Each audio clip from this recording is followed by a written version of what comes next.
Assalamualaikum warahmatullahi wabarakatuh. Mahasiswa Manajemen Pemasaran, Prodi Manajemen, Sekolah Tinggi Ilmu Ekonomi Widya Gamal Lumajang. Baik, ini pertemuan yang ketiga kita dalam mata kuliah Manajemen Pemasaran. Kita akan mempelajari berbagai hal kaitan dengan proses pemasaran yang harus dilakukan oleh seseorang ketika dia menjadi seorang yang harus memasarkan sesuatu. Sebagaimana pada pertemuan yang kedua kemarin itu ada definisi tentang pemasaran, kemudian definisi tentang manajemen pemasaran, kemudian perbedaan antara penjualan dan pemasaran. Itu sudah kita bahas di slide 1, 2, dan 3. Tapi baik saya coba segarkan kembali pemahaman tentang definisi-definisi tersebut. Jadi kalau pemasaran itu adalah salah satu fungsi organisasi yang saya sampaikan. Jadi organisasi itu mempunyai banyak fungsi, diantaranya adalah fungsi pemasaran salah satunya. Jadi pemasaran adalah salah satu fungsi organisasi dan seperangkat proses. Ada kalimat seperangkat proses dan sudah saya contohkan kemarin.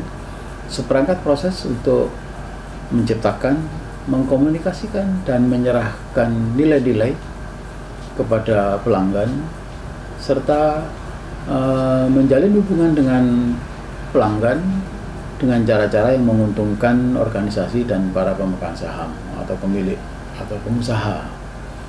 Sementara apabila itu kaitan dengan manajemennya atau manajemen pemasaran, itu manajemen pemasaran adalah bersifat seni atau ilmu. Manajemen sendiri itu seni atau ilmu. Jadi kalau manajemen pemasaran, seni atau ilmu untuk memilih pasar sasaran, kemudian mendapatkan pasar sasaran, mempertahankan pasar sasaran, dan mengembangkan jumlah pelanggan atau mengembangkan pasar sasaran melalui penciptaan, pengkomunikasian, dan penyerahan nilai-nilai kepada pelanggan yang bersifat unggul. Itu di slide kedua. Sementara perbedaan antara penjualan dan pemasaran, di penjualan itu hanya setitik kecil dari sebuah bukit rangkaian pemasaran. Jadi dalam istilah kalimat bahasa Inggrisnya adalah selling is the only tip of the iceberg of marketing, atau selling is the only the tips of marketing iceberg. Jadi penjualan adalah secuil atau sedikit puncak gunung es pemasaran. Seperti itu. Jadi kejadian penjualan hanya sepersekian detik keputusan dari konsumen untuk membeli karena keberhasilan dari pemasaran atau keberhasilan dari proses pemasaran, yaitu proses menciptakan dan seterusnya yang sudah saya sampaikan. Kemudian saya sampaikan bahwa untuk memperoleh pasar sasaran atau memilih pasar sasaran itu seseorang harus, atau pebisnis atau seseorang yang memulai sebuah bisnis itu harus memilah-milah pasar dalam bentuk segmentasi pasar. Itu akan kita bahas pada sesi yang lain di manajemen pemasaran ini. Baik, kaitan dengan proses menciptakan itu apa saja yang akan atau harus dilakukan oleh seorang produsen atau calon pengusaha atau pebisnis. Jadi proses pemasaran itu terdiri dari beberapa langkah. Yang di slide itu ada 4 langkah. 1, menganalisis peluang pasar. Ini tentu saja tidak berdiri sendiri ketika kita ngomong tentang segmentasi pasar. Peluang pasar itu ada pada segmentasi pasar. Namun peluang pasar itu juga naik turun atau juga sedang betul-betul dibutuhkan atau mungkin sudah masa decline seperti itu peluang pasar. Jadi setelah misalnya saja dalam segmentasi pasar seseorang memilih pasar misalnya pasar orang dewasa, perempuan, pakaian misalnya. Nah, peluang pasarnya bagaimana? Pada saat ini sedang tren atau sedang top fashion itu perempuan menggunakan baju yang bagaimana? Yang lebih banyak dipakai. Segmentasi pasar masih membaca lagi tingkat kebutuhan itu. Ini baju perempuan dewasa. Baju perempuan dewasa. Dipakai untuk apa baju itu? Kalau dipakai untuk pesta, maka segmentasinya mengecil lagi itu. Baju perempuan dewasa untuk pesta. Baju perempuan dewasa untuk sehari-hari di rumah. Baju perempuan dewasa untuk misalnya olahraga. Baju perempuan dewasa untuk berenang misalnya. Baju perempuan dewasa untuk berenang yang muslimah misalnya. Seperti itu. Itu segmentasi pasar. Yang top fashion atau yang sedang dalam sedang sedang hangat-hangatnya saat ini digandrungi, itu yang bagaimana? Ini namanya menganalisis peluang pasar. Kalau misalnya sudah dipilih misalnya saja baju perempuan dewasa untuk pesta, kemudian karena ketidakpekaan terhadap mode diambillah kebaya. Kira-kira peluang pasarnya bagaimana saat ini? Ya kira-kira menjadi tidak sesuai dengan nilai-nilai yang ada di pasar atau yang ada di nilai yang ada di konsumen. Itu yang harus diperhatikan. Nah, kemudian misalnya saja sudah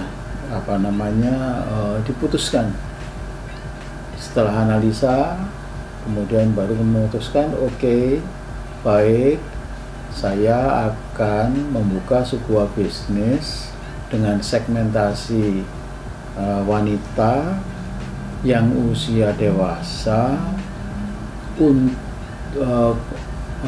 baju mereka untuk pergi ke pesta yang muslimah seperti itu.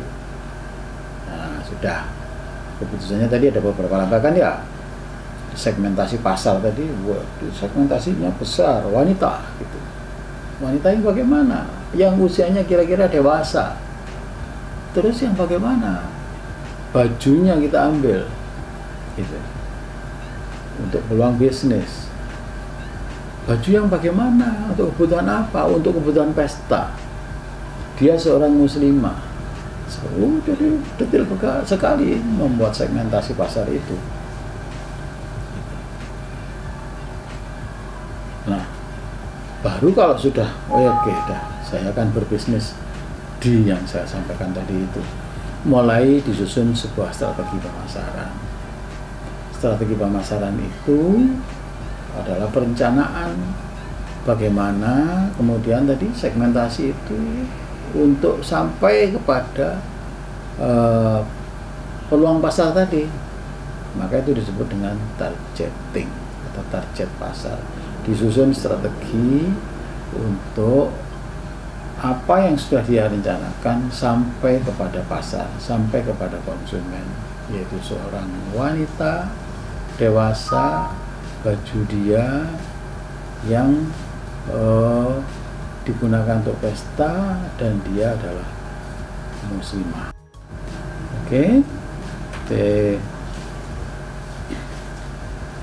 Menuju pasar yang dikatakan tadi itu, target pasar tadi, bagaimana strateginya?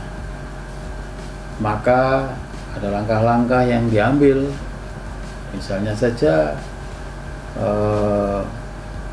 dibuat tim pemasaran untuk melakukan pendekatan kepada komunitas-komunitas wanita dewasa guna menyampaikan bahwa ada produk yang dicontohkan untuk pesta busana muslim, untuk pesta namun berbusana muslim. Kemudian memberikan penawaran-penawaran,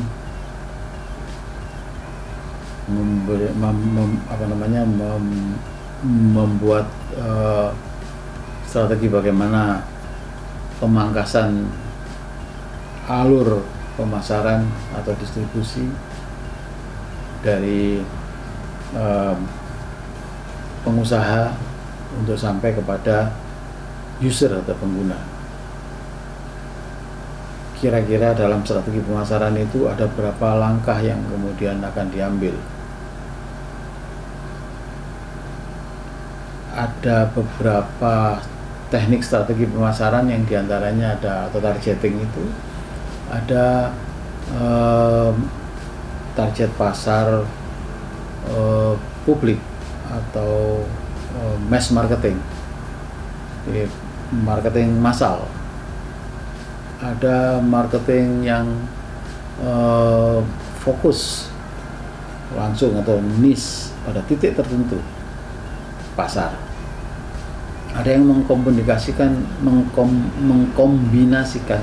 antara pasar massal dengan pasar niche atau pasar terpusat.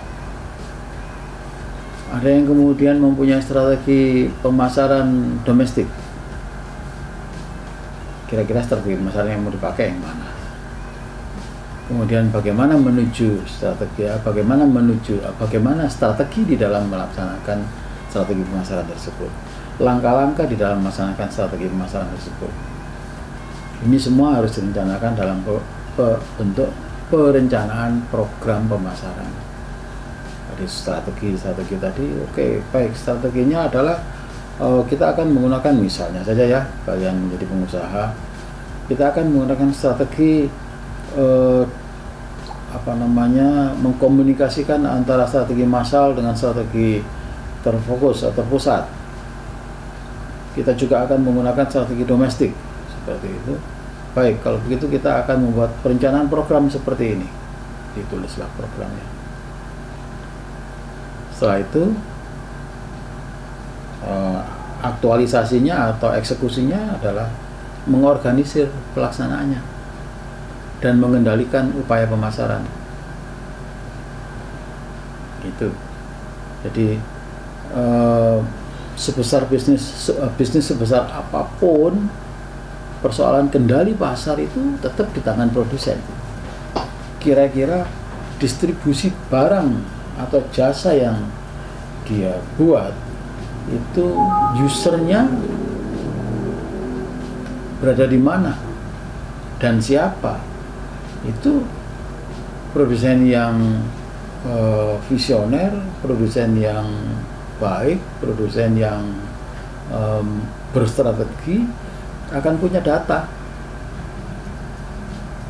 bahwa ternyata konsumen terbanyaknya misalnya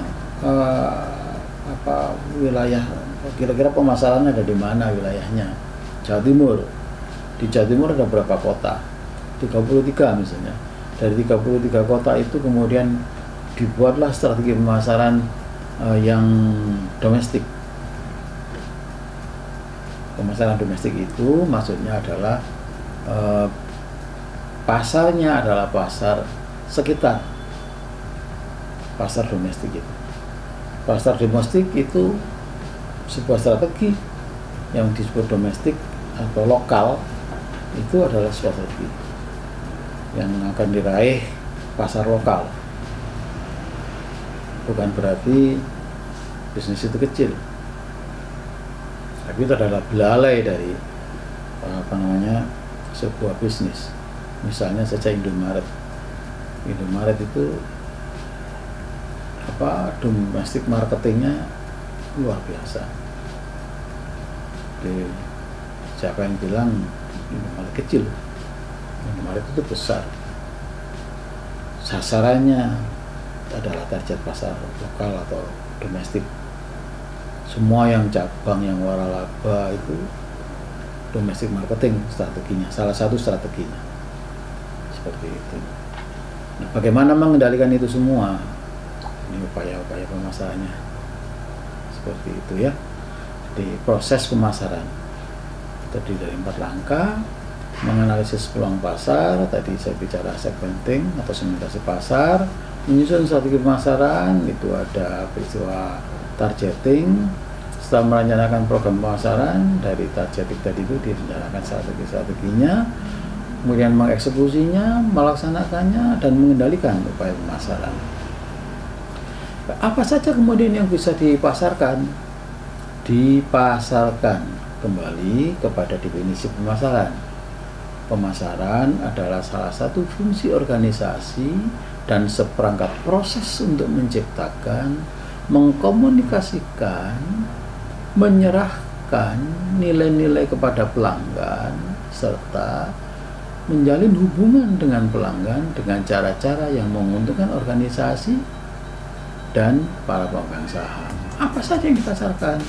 Bisa barang, jasa bisa acara khusus, pengalaman, orang juga bisa dipasarkan, maksudnya adalah keahliannya, tempat, properti, organisasi, informasi, ide-ide, gagasan-gagasan, seperti itu.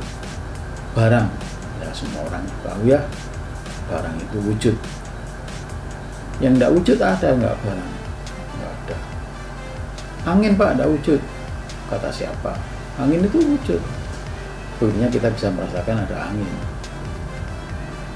Yang tidak wujud, jasa. Ya, kebaikan-kebaikan itu jasa. Tidak wujud. Acara khusus dan pengalaman, ini training itu acara khusus. Pengalaman, menjual pengalaman. Bagaimana menjual pengalaman? Pengalaman kok bisa dijual ya Pak? Iya, pengalaman itu bisa dijual. Misalnya pengalaman ditakut-takuti, maksudnya pengalaman diwedeni gitu ya, misalnya diwedeni, loh bisa dijual Pak? Yo bisa. Rasa takut kalian itu harganya tinggi kalau dikemas oleh para ahli bisnis. Bahkan pengalaman bunuh diri itu dijual, mahal harganya. Loh kok bisa Pak? Ya buktinya ada saja kan orang yang membeli olahraga bagi jumping itu, atau terjun dari jembatan, terjun dari ketinggian dengan ditali di pinggang dan seterusnya, dengan pengamanan tentu saja itu kan mengerikan banget. Terjun yang sampai 150 meter, di bawah itu ada bebatuan dan sebagainya. Dan pengalaman mengatasi kengerian dibeli oleh mereka yang jiwa petualangannya kuat dan berani, supaya bisa mengalami bagaimana rasanya terjun 150 meter. Ya kalau selamat ya menyenangkan, kalau talinya putus ya meninggal. Pengalaman ditakut-takuti, buktinya Anda mau saja membeli, mau masuk ke rumah hantu, itu kan pengalaman ditakut-takuti. Kasarannya begini, berapa karcisnya untuk ditakut-takuti di situ? 15.000. Baik, saya beli ya, kamu harus nakut-nakuti saya, kan begitu. Ketemu dengan suara-suara yang menakutkan, pocong di dalamnya, dijawil oleh pocong itu, sama kuntilanak, terus ada suara-suara yang tadi saya katakan itu, terus ada tahu-tahu ada apa namanya pocong yang berdiri di sebelahnya. Nah itu kan peristiwa-peristiwa yang menakut-nakuti gitu, dan itu sebenarnya kita ya takut, memang kita takut kan, tapi oleh pebisnis rasa takut kita dikemas menjadi sebuah bisnis, dijual, ternyata laku rasa takut kita itu. Kalau kalian sadar bahwa masuk ke rumah hantu itu merupakan proyek pebisnis, ya kalian harus bayar dengan sejumlah pengorbanan uang tertentu untuk ditakut-takuti. Ya kenapa kalian harus bayar? Kalau kepingin ditakut-takuti ya ke makam saja yang kerangker datang tengah malam gitu kan. Jadi nggak usah bayar, dan peristiwa ditakutinya temenan, betul-betul ditakuti kalau ditakuti. Jadi sekali lagi bahwa prinsip bisnis itu adalah memenuhi kebutuhan dan keinginan manusia dari ujung rambut sampai ujung kaki. Di ujung rambut kalian, di ujung rambut kita ini sudah ada peluang bisnis yang luar biasa yang menghidupi jutaan orang. Contoh misalnya rambut kalian bercabang, cewek biasanya itu sangat peduli kepada hal-hal yang cantik begitu. Rambutnya bercabang bingung setengah mati tuh, maka ya dia akan menggunakan sampo-sampo pengobatan. Kalau cowok, nggak tahu berpikir, ambil aja gunting, keras, habis. Seperti itu. Sampai ujung kakinya. Ujung kaki luar biasa. Ujung kaki yang paling panjang kan ibu jari kaki. Itu ada bisnisnya. Menghaluskan kulit ibu jari kaki. Kemudian manicure, pedicure, luar biasa. Di bisnis berkembang hanya karena memenuhi kebutuhan manusia. Nah itu silakan kalian mengambil segmentasi pasar. Kira-kira apa kalau nanti punya bisnis, karena nanti tugasnya di pertemuan keempat saya berikan tugas kalian membuat sebuah bisnis dengan langkah-langkah sebagaimana yang diajarkan oleh mata kuliah manajemen pemasaran. Jadi seperangkat proses untuk menciptakan itu kalian harus tulis dahulu, sampai kemudian membuat sebuah keputusan mau membuat apa, kalian mau membuat bisnis apa, itu juga harus dipertimbangkan peluang pasarnya itu. Begitu ya. Jadi tugas kalian dikumpulkan pada pertemuan keempat ya. Ini kan pertemuan ketiga. Di pertemuan keempat kalian kumpulkan. Kemudian saya akan pandu pertemuan keempat itu. Ada tugas yang harus diselesaikan dan dipresentasikan pada waktu UTS. Manual dari tugas itu akan saya berikan di pertemuan keempat itu. Demikian, ya, terima kasih, sampai ketemu di minggu depan. Jaga diri, jaga kesehatan. Semoga Allah menjauhkan kita dari musibah dan menjauhkan kita dari pandemi COVID-19 beserta fitnah-fitnahnya. Terima kasih, semoga pertemuan kita bermanfaat. Assalamualaikum warahmatullahi wabarakatuh.